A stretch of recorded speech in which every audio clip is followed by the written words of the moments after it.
రాష్ట్రం మొత్తం మీద 10 లక్షల మంది కూడా అవరు. అంటే ఎలాగ నిజమైన నిరుపేదలు వీళ్ళనేది రేషన్ కార్డు ఉన్న వాళ్ళందరూ నిరుపేదలే కదా. అదే అంటున్నా, నిజమైన నిరుపేద అనే పదం వాడినా ప్రాబ్లం లేదు.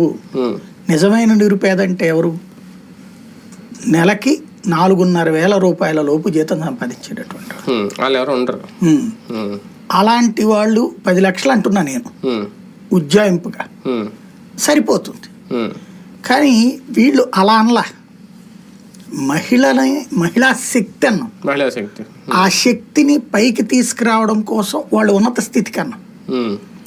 జగన్ పెట్టినటువంటి పథకము సరే వాళ్ళు దుర్వినియోగం చేసుకుని ఉండొచ్చును, కానీ కొంతమంది దాన్ని అయ్యో కొనుక్కుని ఉండొచ్చును, కానీ జగన్ పెట్టిన పథకానికి ఒక దాన్ని ఏమంటారు ఫీజిబిలిటీ ఉంది.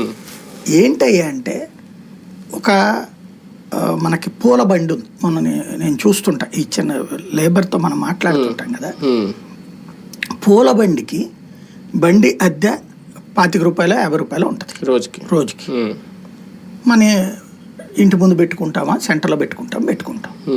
పూలన్నీ కలిపి మార్కెట్కి వెళ్తే 1 కేజీ 300 400 ఉంటుంది.